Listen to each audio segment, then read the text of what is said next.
जब भगवान शिव और सती कुंभक अगस्त ऋषि से कथा सुन के निकले, तो वहां तो सती ने कथा का अपमान कर ही दिया था। तो अब इस संदर्भ को समझिए, कथा क्या करती है। जिस व्यक्ति ने अपने जीवन में कथा का सम्मान नहीं किया, उसके जीवन में सती जैसा दर्शन आता है। सती ने यही तो गलती की थी, एक ही गलती थी कि उसने कथा का सम्मान नहीं किया था, और कोई कारण ही नहीं था सती के जीवन का। अगर सती ने बड़े प्रेम और रुचि के साथ उस कथा को सुना होता तो सती वो गड़बड़ी नहीं करती। राम जी के अपमान जो किया उन्होंने, वो अपने इष्ट का, अपने गोविंद का अपमान कौन सहन लेगा।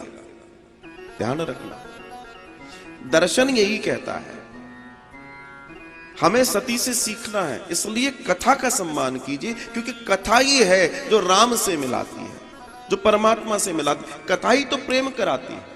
इसलिए तो बार बार राम जी ने, जो मैंने शुरुआत में चर्चा की, प्रथम भक्ति संतन कर संगा, दूजी रति रति लगाओ मम कथा प्रसंगा। पूरी रति के साथ, पूरे प्रेम के साथ, पूरे विश्वास के साथ, पूरी आस्था के साथ मेरी कथा को सुनो।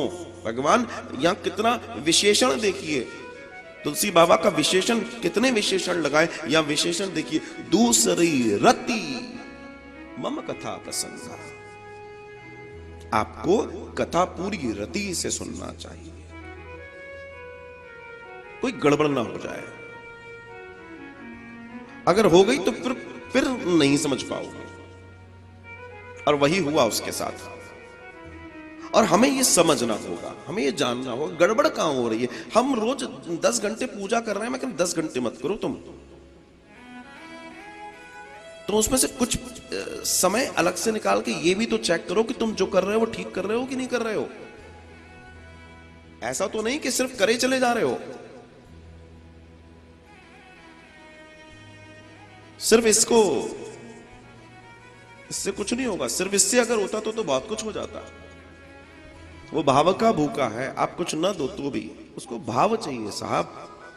उसको नहीं चाहिए तुम्हारे 56 भोग जो उसी से लेकर हम उसको दे रहे हैं, उसको चाहिए भाव।